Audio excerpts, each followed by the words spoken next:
The harm to science and the church and morals and society caused by Darwin. It's a major concern of mine because I've worked in the prison for a while. I've worked in the probation department. I've worked with second felony offenders. I've worked with a number of groups, and I've seen that in many ways, Darwinism has caused a great deal of harm in our society. And I wrote a whole book about the dark side of Charles Darwin. It's the only book that I'm aware of ever published which looks at the dark side of Charles Darwin. In our society, he's lauded as a great man. In fact, a lot of people believe he's one of the greatest men that ever lived. But there is a dark side to him. In fact, actually, Science magazine, which is the leading magazine in the world, published by the American Association for the Advancement of Science, had an editorial which basically said Darwin was, and this is their words, Darwin was a racist. And they detailed as to why they believe that was so. So now indeed, because of this movement, we may see Charles Darwin may be pushed down a notch or two. That indeed, he said, I'll quote a few of them, but he said some horribly racist things, which pretty obvious today they are racist. Okay, when we talk about evil men, most people say, well, Hitler, Stalin, Mao, and others. But in many ways, I believe Darwin was more evil because his ideas inspired Hitler, Mao, Stalin, and others to do what they did. Now, I'm not saying these individuals studied directly Darwin's works. I don't think Hitler ever did. He couldn't read English. In fact, probably Mao and Stalin couldn't either. And so therefore, they learned from others Hitler's ideas. They learned from others Darwin's ideas. Hitler, for example, he studied a lot of German Darwinists, German evolutionists. And from these people, he was able to learn about the ideas of Hitler, which is pretty obvious when you look at his writings. And the result of this briefly, and I can only cover a few areas very briefly because I have about 6 books on this topic, and each book covers a different area of this topic. But about 45.5 million Christian martyrs were in the last century alone. And this was according to World Christian Encyclopedia, published by Oxford University Press. And of course, there are other Holocausts, the Communist Holocaust, the Nazi dead, about 167 million total from the Communist and Nazi Holocaust, and about 6 million Jews and about 6 million Poles. So we're talking about a huge number of people that died directly from the ideas that Darwin developed, namely that there were some races that were superior to others, there were others that were inferior to those superior races. And that idea comes out over and over in the writings of these people. And Darwin's major goal, ironically, was to develop his theory, which was religious. In fact, he said his goal was to murder God. And he was very active in converting all he knew, like a Christian would say, well, I talked to so-and-so and I converted him to Christ. Well, Darwin said, I talked to so-and-so and I converted him to our worldview, to Darwinism, to natural selection. And one example of this is a sign which is, I guess, somebody put in her doorway, and they said, no religion solicitation. It annoys the atheist who lives here. And you'll notice then what he says below.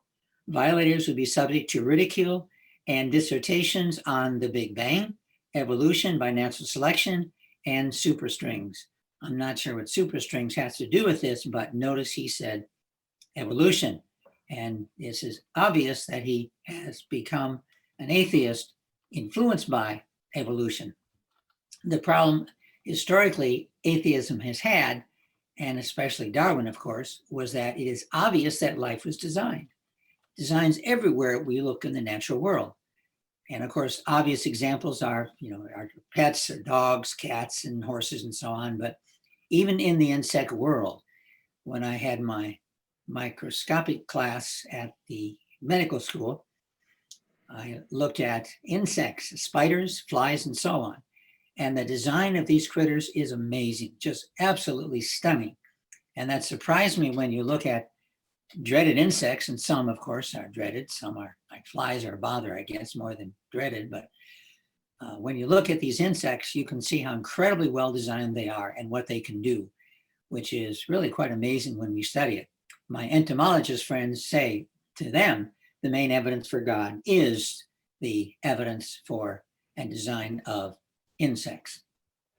And I worked with Madeline Murray O'Hare for a while. I was at one time an atheist and got to know her fairly well.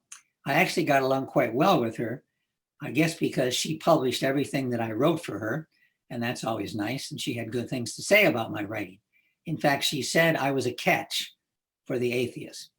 And from her, I talked to her about the magazines we published and why so many focused on atheism. And of course, that's obvious, but why they focused also on evolution. And she said, these were her words, Darwinism is the doorway to atheism. And so later on, I wrote a book, which you can see on the screen here, entitled Darwinism is the Doorway to Atheism. And indeed, I show that these individuals became atheists as a result of studying Darwinism. And when you look at life, this is the reason people give for the belief in God. And therefore, Darwin realized he had to come up with another explanation. How do you explain the existence of design in life? Well, he came up with the evolution explanation, which basically says that life was not created by a God, the creator, but life evolved. And so the point of his theory of evolution was to, in his words, murder God. Now, when I mentioned that, I had several people who read my book and said, this is depressing. So I wrote another book titled Science is the Doorway to the Creator. And I show how many people, including myself, were convinced of the creator by studying the creation. And this book is, 400 pages, I guess. And all these individuals became a creationist through the study of science. And there are a number of well-known scientists that took this route to accept the creator worldview. And many, I should add, also became Christians as a result of their study. So indeed, and I stress this a lot because science is the doorway to the creator. I love science and I try to inspire people to love science as well. Certainly I did so with my students. I tried to do so, I should say. And in some cases I was successful. And here's Madeline Murray O'Hare. You can see her before the Supreme Court, and she was in the United States, the one who got prayer kicked out of school. And she was quite vociferous. She was on the Johnny Carson show, you can see here, which was popular in America for many years. And her goal was to, murder God. And she did that by pushing atheism as well as by pushing evolution. And some people ask, why did you accept the creation worldview when you were an atheist? Well, one reason was many, but one reason was when Madeline Murray O'Hara's son became a Christian, she said, I'm never going to talk to him again. And I mentioned that, well, he's your son. Why would you not talk to him? He's still your son. I don't care if he became a Christian or an atheist. Why not continue the relationship with your son?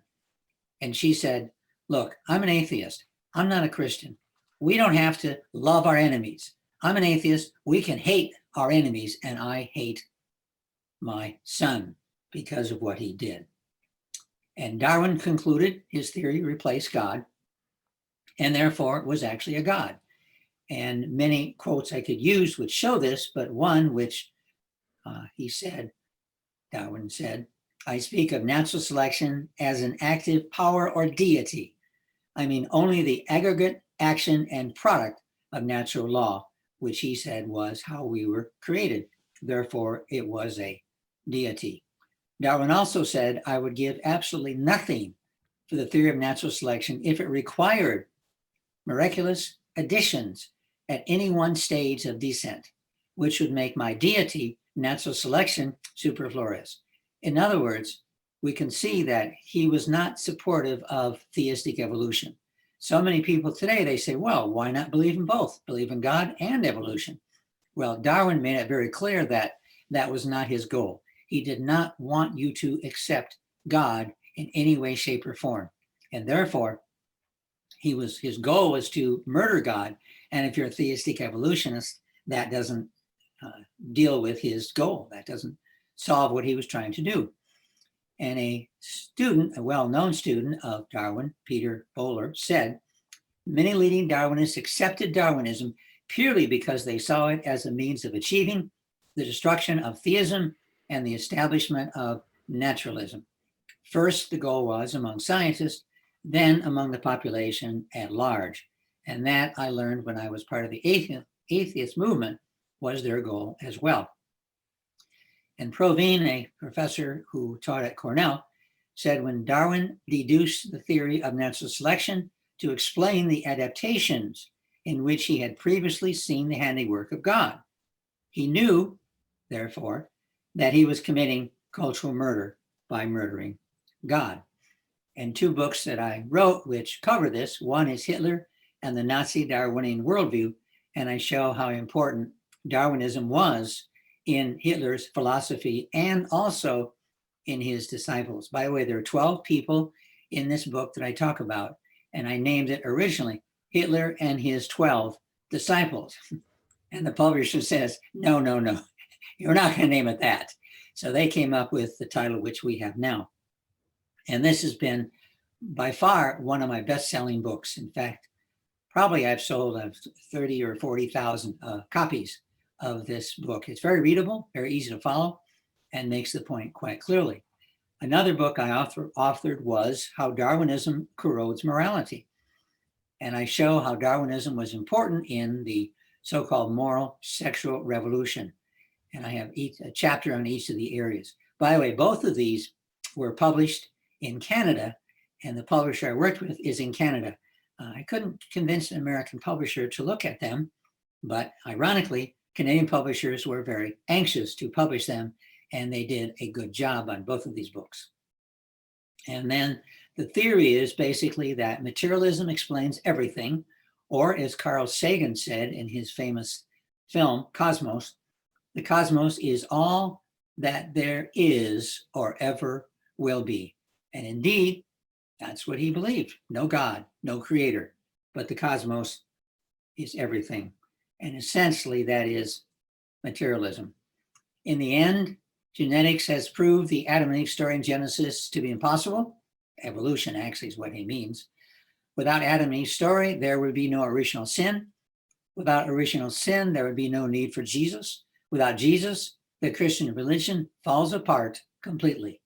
And so this is why this idea is so important in converting believers in God and the Christian message and the Muslim message as well, and the Judaic message as well, to accept atheism. And of course, the question is, was Darwin successful? Well, pre-Darwin, before Darwin, about 99% of all scientists were theists and creationists. Now, we don't know for sure that everyone was, but we don't know of any who was openly an atheist. But, there must be a couple out there, so we use the number 99%. Post-Darwin, after Darwin, the AAAS survey found close to 99% of the members were evolutionists and functional atheists. Functional atheists means that they're not going to go around saying they're an atheist. They know that's not politically correct, but they live their life as if there is no God. So they are what they call functional atheists. By the way, I was also a member of AAAS, and I was one of the 1%. Yeah, maybe you can explain give a little bit more detail about who are in the AAAS. Okay, AAAS is the major scientific organization in the world. And therefore, if you have any interest in science and want to be involved in scientific work, it's a good idea to be part of the AAAS. There are other organizations, but the AAAS is by far the largest and by far the most prestigious. So we're talking about the largest body of science, as far as I know, in the world, belongs to AAAS. Mm-hmm. And then they've done surveys on, is religion good or bad? And the orange there would be good, and the blue would be bad. And Saudi Arabia, you can see, is at the top, Indonesia, India, Brazil, South Africa, and there's US, North Korea, and all the way down to Canada is towards the bottom. And right at the very bottom is Sweden. And we know also those countries that feel religion has primarily a negative impact we know many of these also are largely accept the Darwinian worldview. So there's a strong correlation between acceptance of Darwinism and, of course, the atheistic worldview, acceptance of atheism. In Saudi Arabia, you have very, very few atheists. They're, of course, primarily Muslim, but the Muslims, as may surprise people, also have a strong acceptance of the creation worldview. In fact, my books are translated into English, of course, that's the original language, but one of the main languages they're translated into is Arabic, mainly because my books are very popular in Saudi Arabia and in South Africa and in Egypt as well. So done pretty well.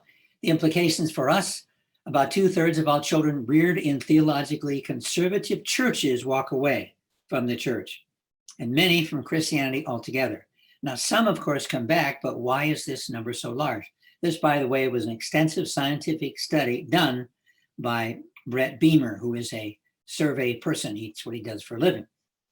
And the reason they found was they don't have a good foundation in the evidence for the Bible or for God. In other words, apologetics.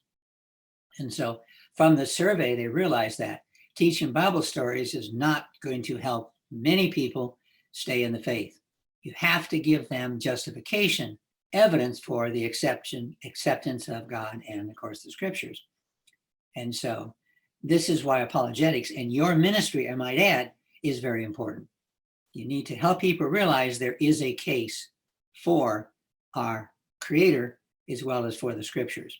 And that book I mentioned earlier, where I talked about science of the doorway to theism, that's basically what I focus on, is there is evidence. In my own case, I left atheism not because some Christian tried to get me to get born again, but I left atheism and became a Christian because of the scientific evidence. Study science, it's just amazing. It makes one excited. I had one professor, he went beyond what I do, but I had one professor who was in tears teaching science. And we were impressed, but I think some of us wondered if he needed to get that emotional, but he indeed loves science, and as I do. Okay, so Darwin's theory of natural selection provided a naturalistic account of the origin of species. In other words, it was an explanation for design without a designer.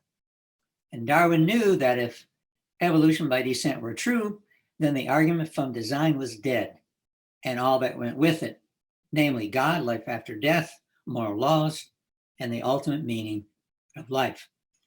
And in two areas that I looked at, besides the physical science area, were apes as ancestors, and I looked at the fossil record for evolution of humans, and I found it was worse than pathetic.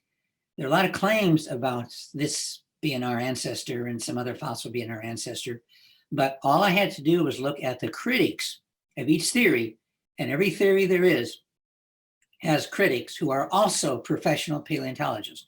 So all I did, all the literature in this book, and there are 2,000 references, all the literature in this book was taken from the paleontological literature, and I just let them critique each other's theory, and I found all were critiqued the point that indeed there's simply no evidence that we evolved from chimps or any other ancestor.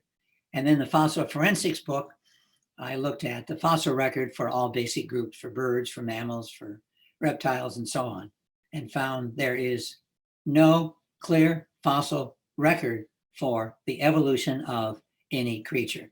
Now there's changes, like dogs. We have this dog, way back, we had some wolf-like creature. And so from that dog, of course, we have 300 and some breeds of dogs. So there is what they call microevolution, or what I prefer to call variation within the genesis kind.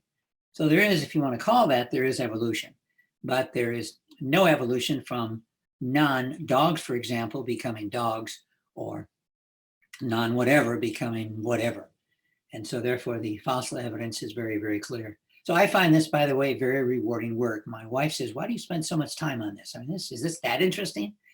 And I say, yeah, it is, to realize that science clearly supports the creation worldview I find very rewarding. I really enjoy getting into what the science has to say. Use as Organs is a book that I wrote recently. And basically I show that there were claims of 100 organs which were believed to be useless, vestigial.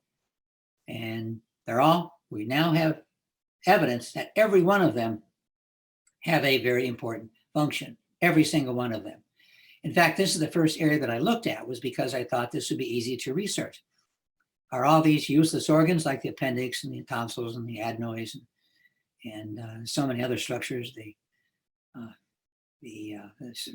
teeth, the wisdom teeth, and so on? I found all of them have not only functions, but in many cases, very important functions. Another argument was we have poor design. The back's poorly designed. The knees are poorly designed. All these organs are poorly designed. And I did research, and I found out that all the claims of being poorly designed are simply not true.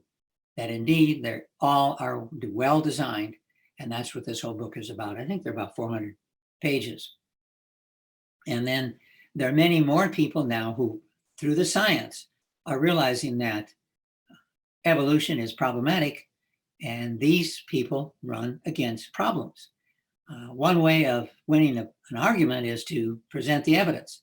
Another way, if you don't have the evidence, is to shout down your opponents. And so many people are being shouted down that Ben Stein a few years ago did a film called Expelled. And he showed indeed these people who found there is not the case for evolution as evolutionists claim. And they publicized this, and there were many who ended up losing their jobs. And that's what this whole film Expelled is all about. And you can see the front page of the Blade, which the Blade claims is one of America's great newspapers. And basically, they featured me because I was one of those people who indeed did research and found there's a big problem with evolution. And you can see a picture of me when I was teaching at the college. This was taken at the college. And when this was published in the front page of the Blade, my colleagues, some did not appreciate this at all. And therefore they said, you should not criticize evolution. We must have faith that indeed this is how we got here. This is the foundation of all science, they claim. And what else does evolution claim? Well, Richard Dawkins, he's pretty honest in some of his writings, but he said, the conclusion of evolution is that no ultimate purpose exists in the universe, and that is a logical result of Darwinism, and that's held by many, if not most, orthodox evolutionists today. So indeed, he said the same thing I did. Evolution is the doorway to atheism. So that's what Dawkins, as well as many other people, said. Dawkins is probably one of the most famous atheists, evolutionists, and scientists today. He was a professor at Oxford University, and his books sell 1 million copies before they're even published. I'm kind of jealous. I wish my books would do that well, but they do pretty well, but not nearly as well as his books did.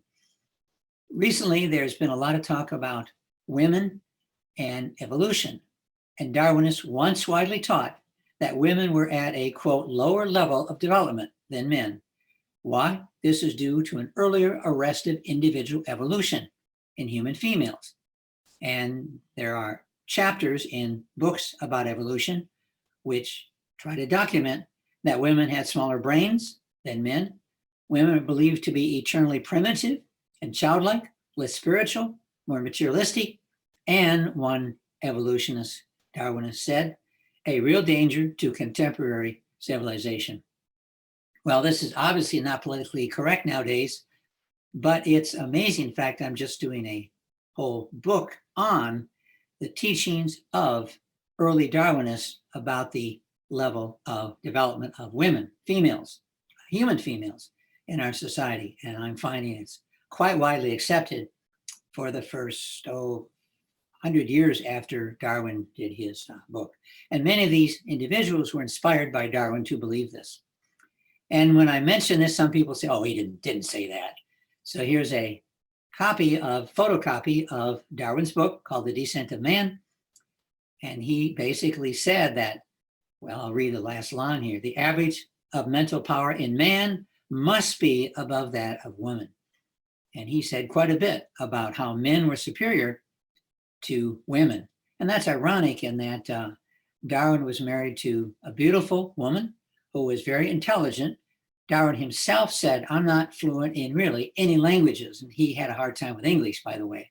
But his wife was fluent in 5 languages.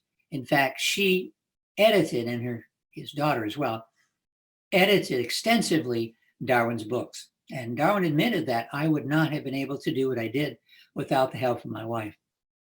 So you think his own wife contradicted his belief? Well, he would say, yeah, there's some exceptions. My wife's one, but by and large, women are clearly below men.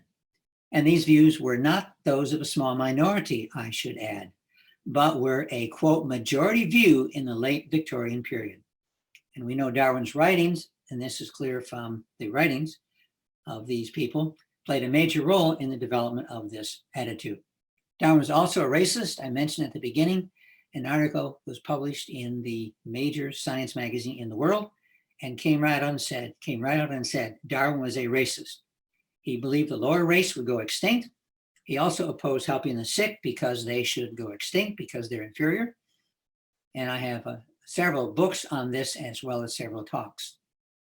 And the Terra del Fuego natives, Darwin said, it's hard to believe how wide was the difference between savages, these Indians, and civilized man. He concluded these people were the most abject and miserable creatures he had ever seen. And he had a lot to say about inferior races, by the way. And he said one of the most telling things was the civilized races are now everywhere expanding their range so as to take the place of the lower races. Darwin believed they would eventually lose in the survival of the fittest struggle, and these races, blacks especially, and the aborigines would go extinct, and he felt this is going to happen. We can't change it. And this subject I'm quite interested in, I guess because a number of family members are Black, and I grew up in Detroit, so a lot of my friends and acquaintances were Black, and so therefore I'm concerned about this. And I wrote this book called Darwinian, Eugenics, and the Holocaust, which was also, by the way, published in Canada. And another book written not by me, but somebody else about Francis Galton, who came up with the eugenics idea, and he was inspired by his cousin, Charles Darwin. And this book is the African exploration and the birth of eugenics, which of course Galton did birth eugenics.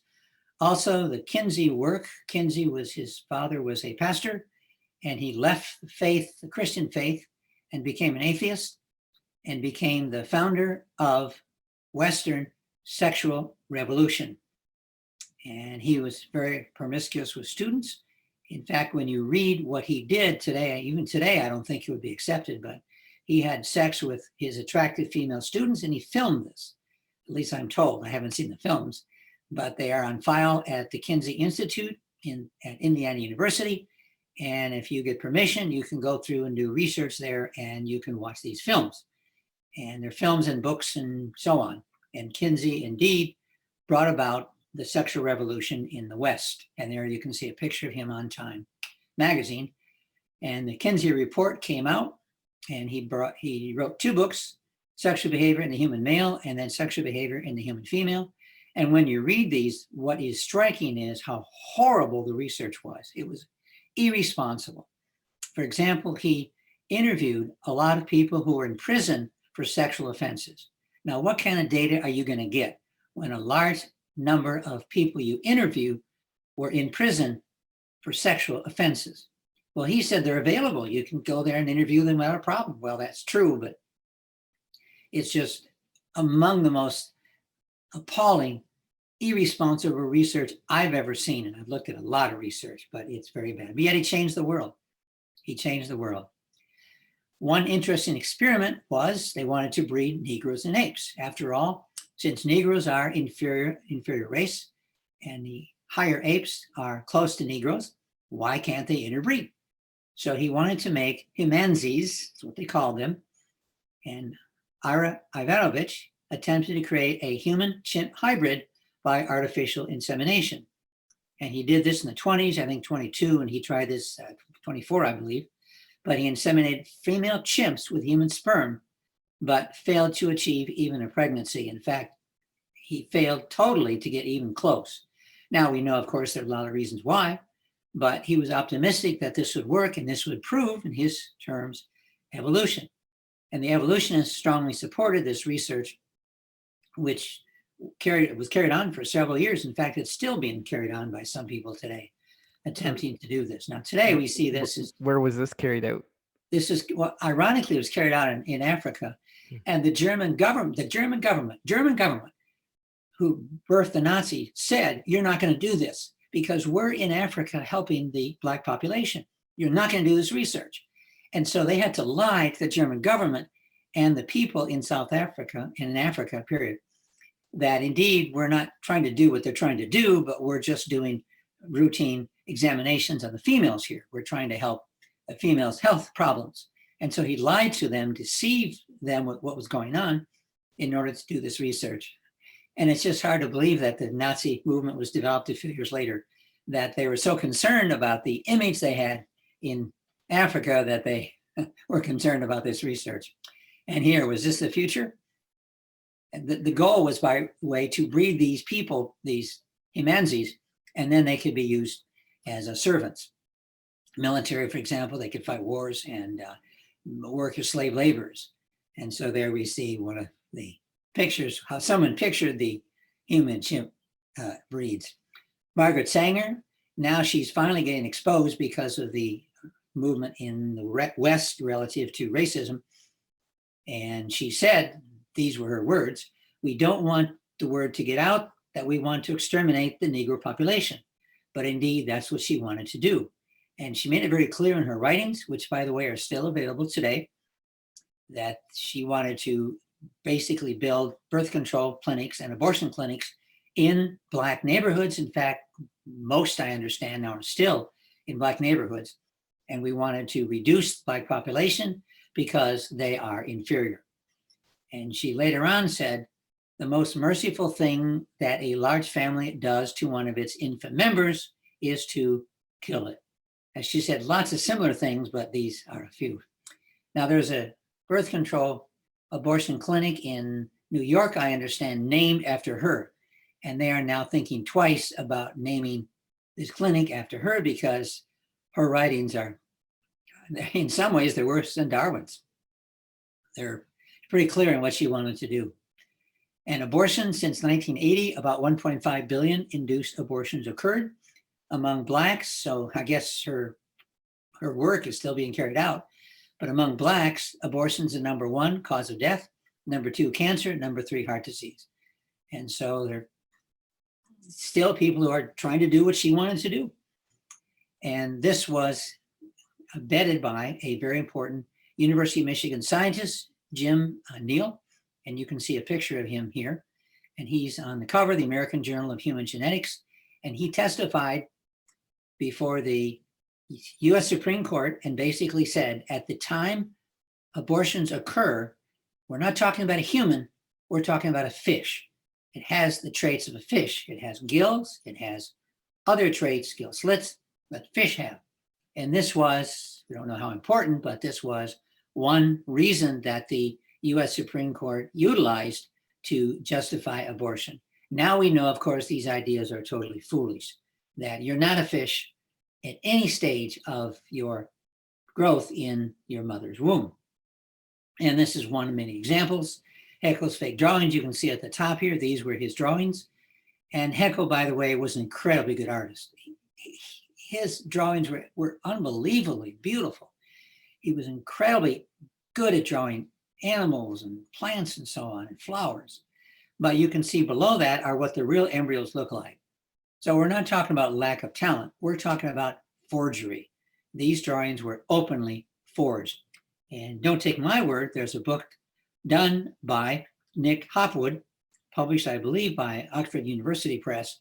It's about 600 pages, incredibly beautiful book, entitled Haeckel's Embryos, Images, Evolution, and Fraud.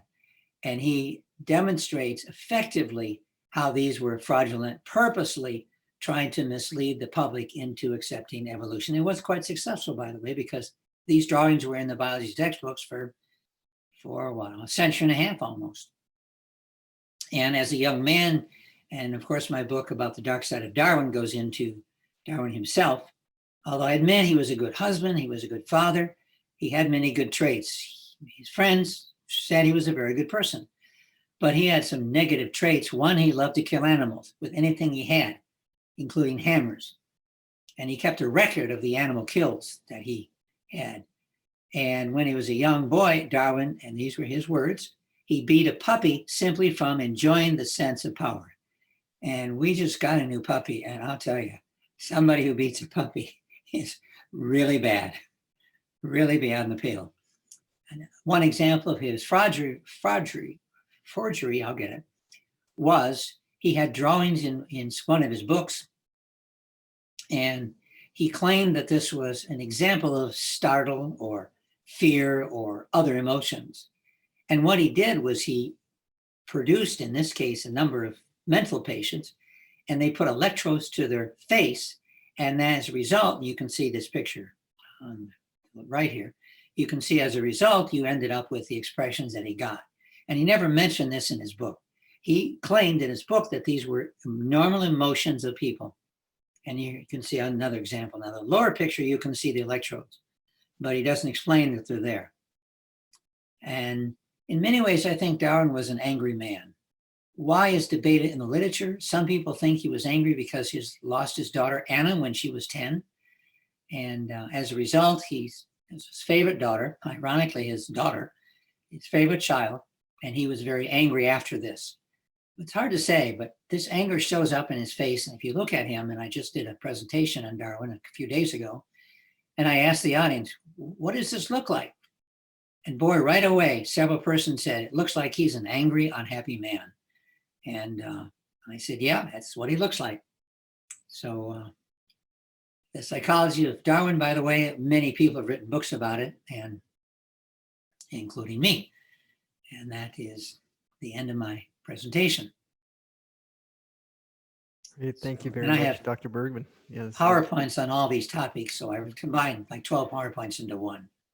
Thank you. I went through it pretty quickly, but you get an idea of where I'm going. Yeah, maybe if people, and that leads me into discussing, I forgot to mention, anyone who's interested, please drop in your questions in the Q&A feature in Zoom, or if you're joining us on Facebook, just drop it in the comments, someone will collate it. So we want to thank Dr. Bergman. We'll go maybe straight into question and answer session, then we'll close with just going over a bit about our organization. Maybe I know, just to start off, you probably are aware that those Tierra del Fuego at the southern tip of Argentina, they took some of those natives there and transplanted them into the UK, into England, I believe, and then saw how they became civilized. Any idea, did you come across what Darwin thought of how this subclass of humans could have become civilized just by changing? This is really interesting. They became very civilized. Good-looking young men they had, and they did quite well. But then when they went back to the area they were raised in, they ended up conforming back to that way of life. And so Darwin said, well, they weren't really changed. But on the other hand, if you think about it, would they fit in with their people again? I mean, would they start talking like an Englishman and start dressing like an English? They're not going to. They're going to fit in with their culture. And they did so. So this is a good example of contradicting what Darwin believed, but of course he tried to distort it to believe what he wanted to. They weren't really changed, he said. They just were temporarily. But they were really changed, and my guess is if they stayed in England and died there, they probably would have done quite well and would have not gone back to the former way of life. So that's a good example. Their whole book's written about that, by the way. Yeah, kind of, I don't know, it sort of disproved his hypothesis that they were actually that low in the ladder. I guess we get some questions coming in. Thanks to people writing it in. One person asked, how do I respond to people who say that God created the earth through evolution, or I guess the life on earth? I guess you could also say geological evolution, but yeah, how would you go about responding to that? Well, I've had 3 debates, and one debate I clearly won. Another debate, not so good. another debate I pretty clearly lost. And I've learned, instead of countering all of these minor arguments, you need to look at the core of evolution. And the core of evolution is really very clear. Two factors, this is it. Genetic variety, number one, and number two, natural selection of genetic variety. And the problem is Darwin had no explanation for genetic variety. Now the acceptance is that genetic variety came from mutations. And that is the explanation. It's in all the books. It's in my books that I taught from. The problem is, though, that mutations are invariably, about 99%, are either near neutral, which means they're not lethal, but they add up and then they kill the person, or they are lethal. That means that you die. About a third of all pregnancies around that end up being spontaneously aborted because of mutations. So there's no question. When I worked in medical school, I worked with mutations. There's no question that mutations are either near neutral, problematic, or lethal. And when I would mention about a beneficial mutation, my colleagues would look at me kind of funny and say, beneficial mutation? What do you mean? Now, there are a few mutations that are beneficial in some ways, but they're not adding to evolution. For example, some animals have a mutation which causes their feet, the fur on their feet, to be light. Their fur on their back is dark and their fur on their feet is light. Well, that's caused by a mutation. But, it's not really beneficial, but our dog is black and he's got some white spots on the rest of his body, on part of his body. So yeah, it makes him more colorful, but he's not evolving. He's not improving. He just looks prettier.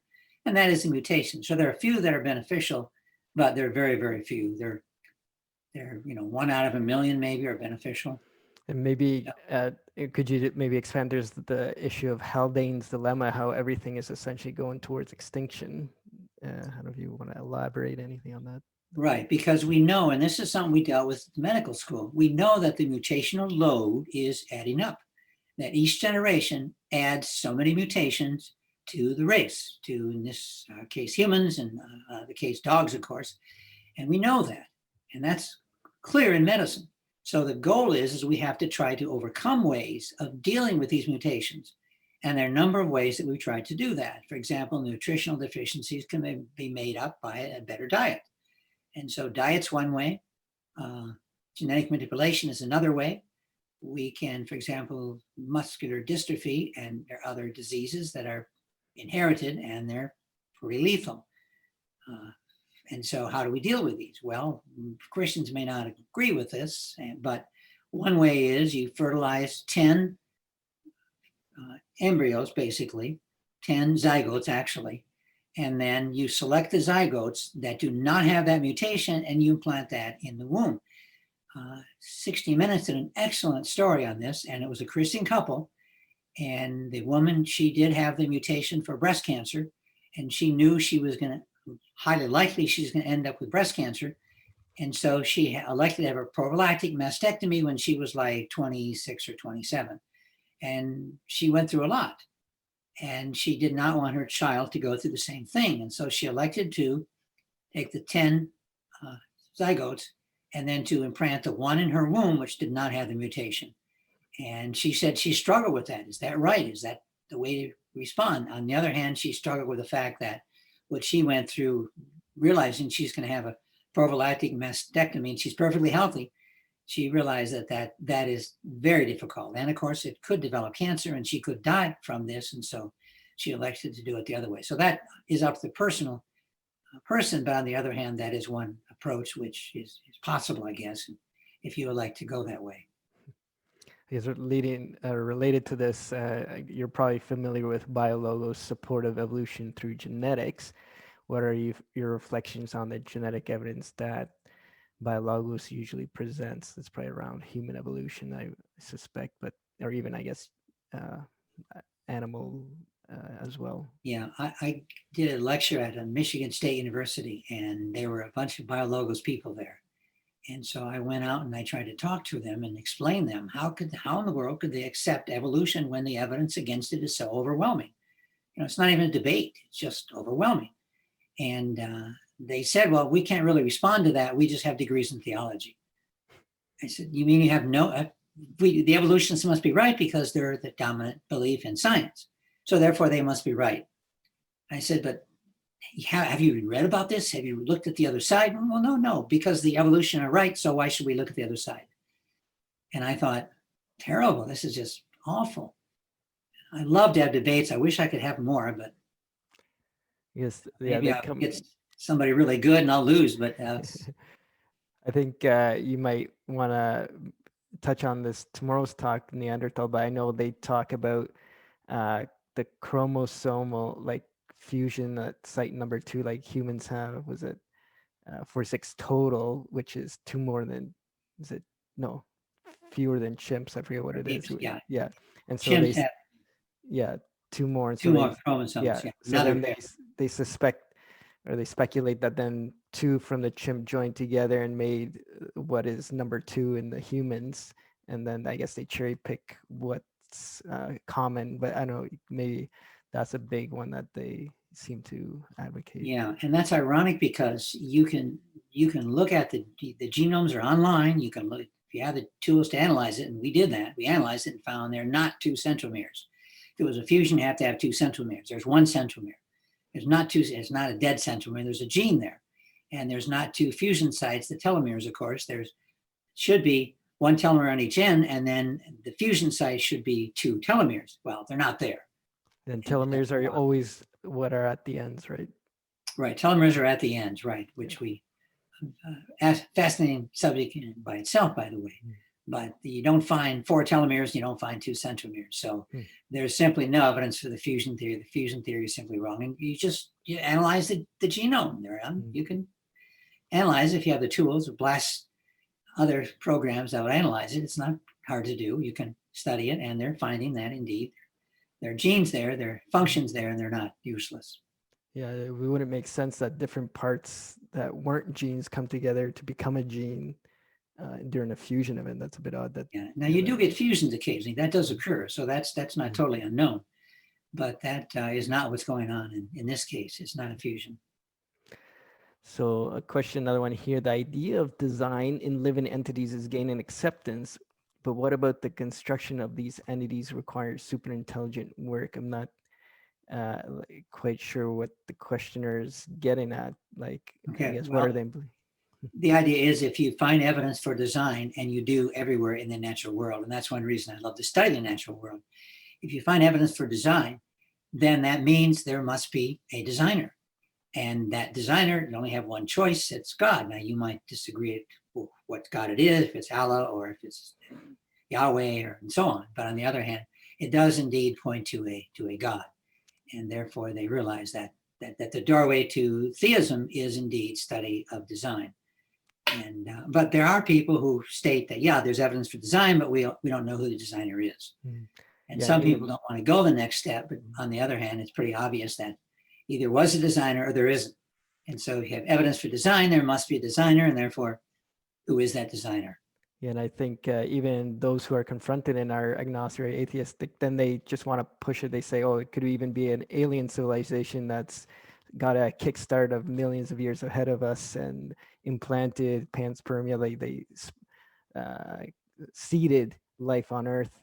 Like they're just pushing, I guess, the problem where it's unobservable, or I guess they're also confronted with that and aren't willing to accept that it could be God, the God of the Bible. I think even that Expelled movie at the end, towards the end, he asks Richard Dawkins about intelligent, like, and I think forget the exact wording, but I don't know if you remember something about, he says, oh, it could have been from, I guess, something like aliens or something.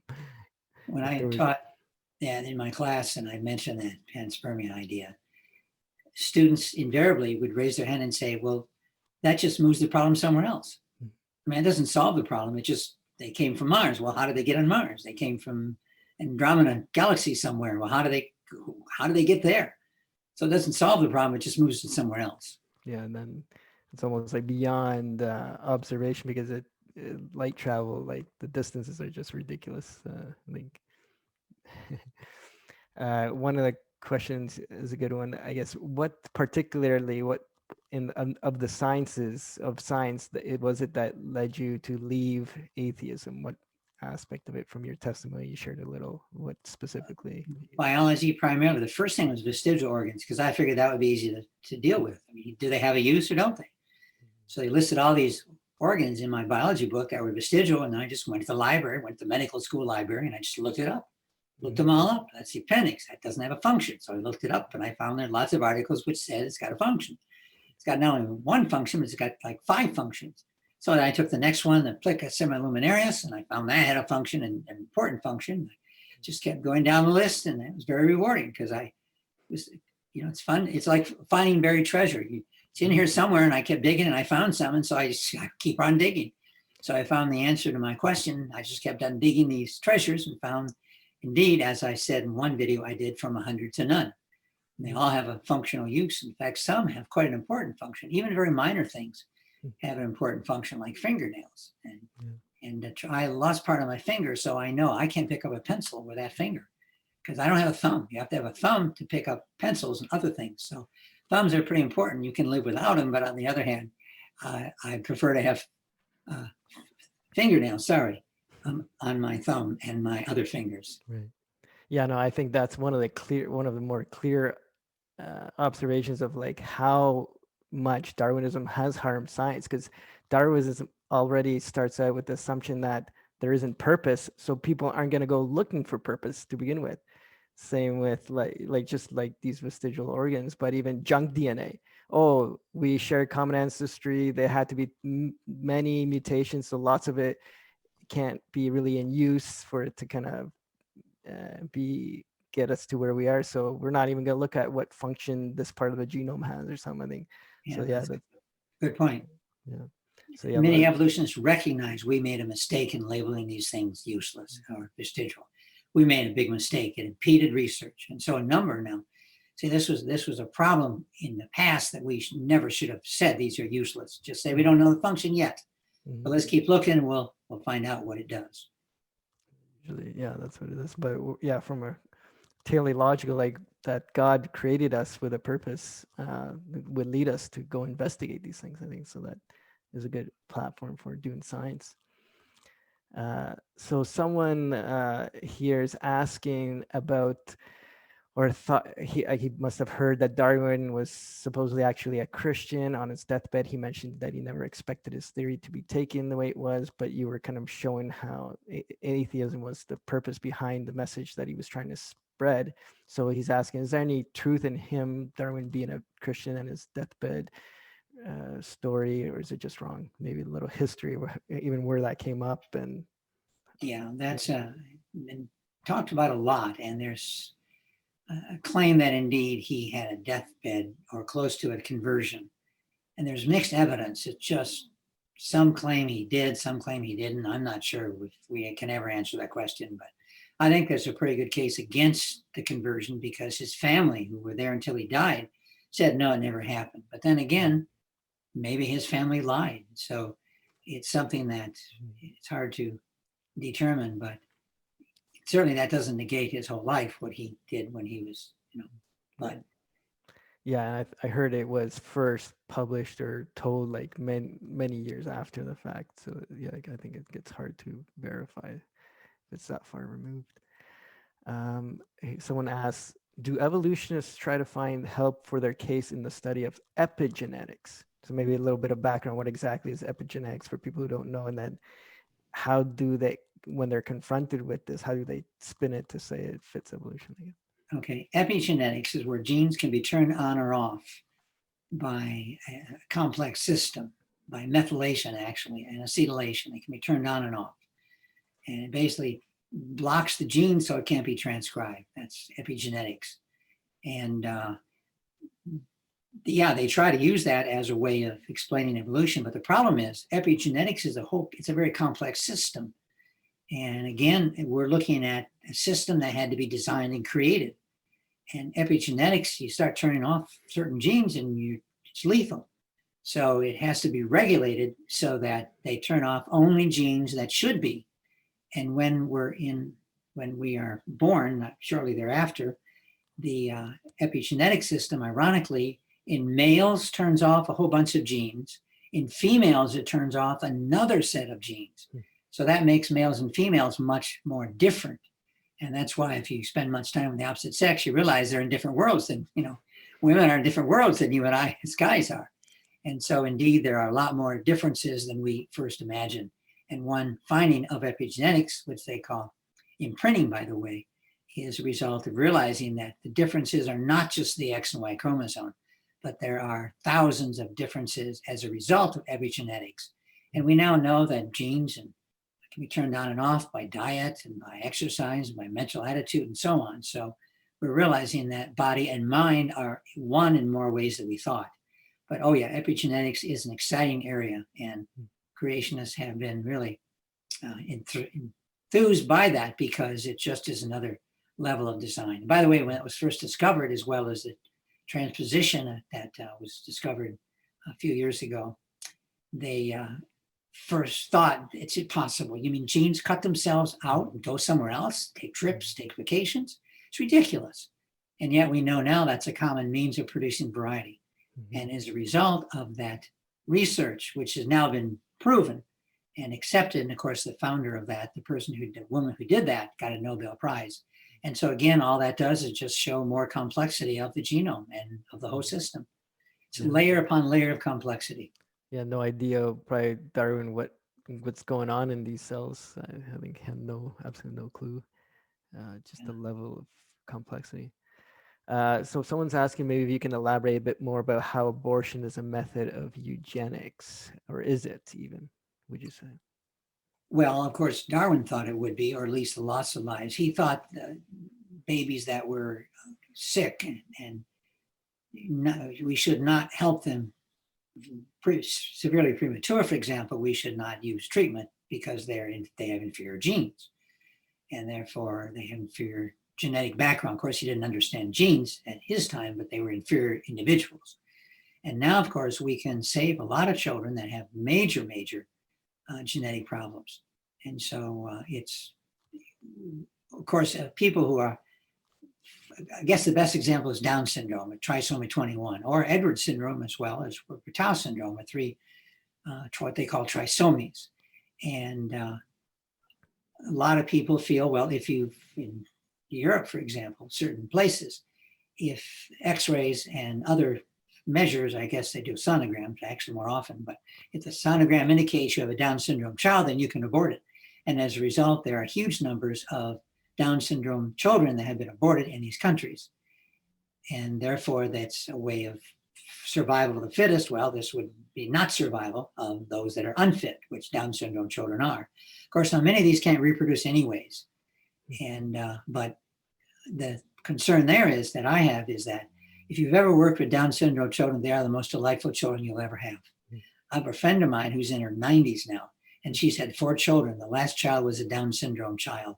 And she said in writing to me that the best child I ever had, the greatest gift of children I ever had, I love all my kids, but my Down syndrome child was indeed the greatest gift of all the children that I've had. I think she had 4 children. Her kids were doing well. She was a professor. She was doing well, but now she's in her 90s. That child is still with her and still a companion that she just says, I'm thankful every day that I have this child. And if you work with Down children, you know that they're really a joy. They're almost always in a good mood, and they're wonderful kids to be around. So I'm not too happy with aborting and even like Down syndrome children. I think it's Iceland's like almost proud that they don't have any, but then it's just because of aborting them. Maybe we'll wrap it up soon. If anybody has any last minute questions, please go in and type them in, or on Facebook, leave them.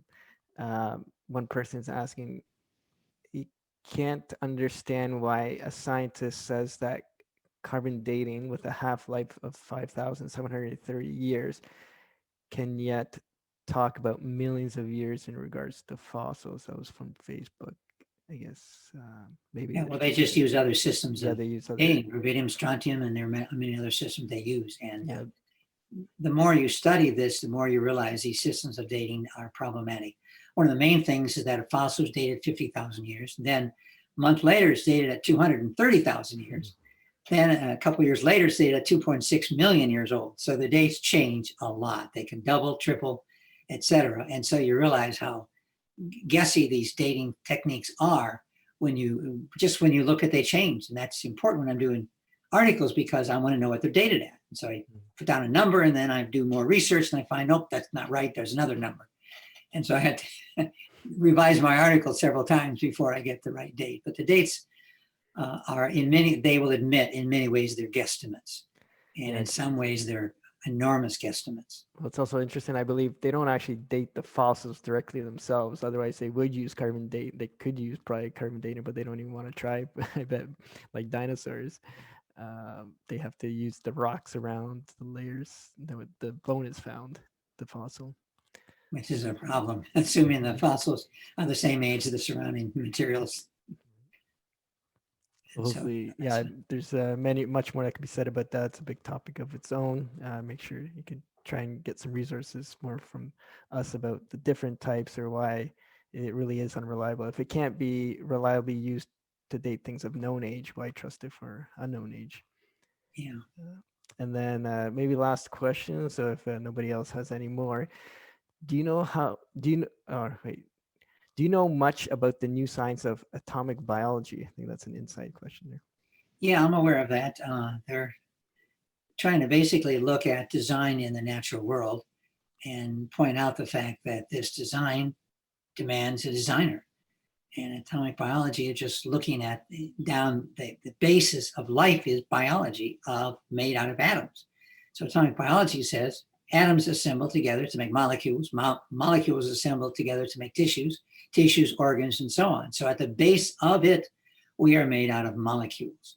And atomic biology tries to look at the atoms and molecules, which indeed are assembled to produce you and I, which is really quite an amazing thing that you are really just a bunch of molecules. And yet you're so much more than that. And that is one thing that's fascinating about life, that we're so much more than the molecules. We indeed are something wonderful. If you've ever had a romantic relationship, you can see that your beloved is not a bunch of molecules. She's much more than that. And I'm sure you have a lovely, beautiful wife and lovely, beautiful kids. And so therefore, you certainly don't even think of molecules when you look at your wife and your kids. Much, much more than that. Yeah, definitely. Even the atheist doesn't even live according to like their worldview that chance random associations of chemicals in their brain evoke love and all this. They don't act accordingly to their own foundation or basis for existence, really. Good point. All right, so maybe wrap it up. Which of your books includes details of your path from atheism to Christianity? Persuaded by the Evidence is one that does, and Transformed by the Evidence is another that does. And they're all available in Canada. Every now and then I mail books to my friends in Canada, and it usually costs between $20 and $30 to mail a book to Canada, which is ridiculous. But you can get them online on Amazon and other Barnes & Noble. You can get them for far less than $20. So you can get used copies on adall.com. You can get used copies. They've got hundreds of my books. And just to wrap that up, follow up on that, we do have the Persuaded by the Evidence that Jerry Bergman is one of the editors and lists a number, not just him, about how they were persuaded by the evidence to believe in the Creator and the God of the Bible. So it's good that, like Dr. Bergman was saying, it's quite expensive. That's why we are fortunate to be able to go across the border, take care of the shipping, and be able to offer resources at quite a reduced cost. Or we just want to get this information out there. We're not here to make money. So we have, if you're interested, go to our website, creationbc.org, creationbc, one word, .org. Click on the store in the top right. So we have that. We also have one of the books that Dr. Bergman also mentioned earlier, this fossil forensics, the separating fact from fantasy and paleontology, looking at all the fossil claims and how they don't really stack up when you look at the details and the critiques of evolutionists, other evolutionists who look at the claims of probably sporadic evidence there. So yeah, come on over if you want. Also be alerted about upcoming events. Be sure to sign up. We won't spam you. We just get our information out about upcoming events. Send us your name, email, and in the message here in the contact on our website, about us contact. We'd love to keep you updated about upcoming events. So there's also our DVD lending library. If you become a member, it's just $15 a year. It'll cover shipping costs and get on our newsletter, and also have available to you a DVD lending library. So we have grouped by sort of categories where you can find DVDs that are available that you can essentially rent for free. Just pay return shipment or come drop it off in our Surrey location. As mentioned, we have our store.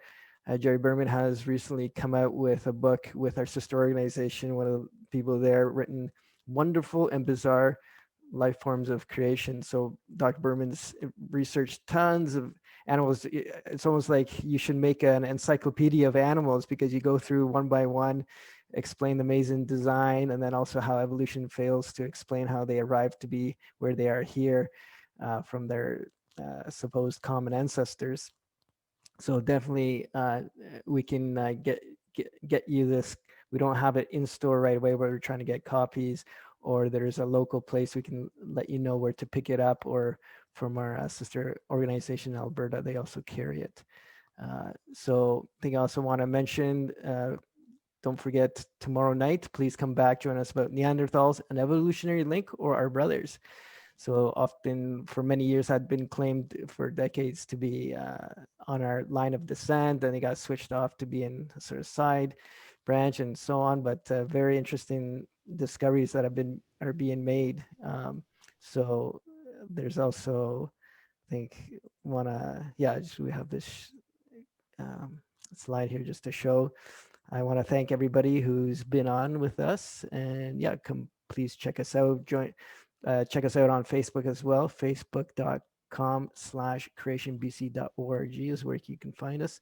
I want to thank Dr. Jerry Bergman one last time. And anything else you want to close off with? Or I didn't know you carried all my books, so that's good. I would order them from you. Some people, Christian, don't like to support Amazon. So I encourage you to support the Creation Science Association here. That would be a good place. And some of them, that book I have on animals, it's not available on anywhere yet. The only place you can get it is from you. I have to order my copies from Canada, and they ship them over. So they only one place that they're available. So, and that has been one of my most successful books, because there's lots of color pictures and lots of good information, very readable.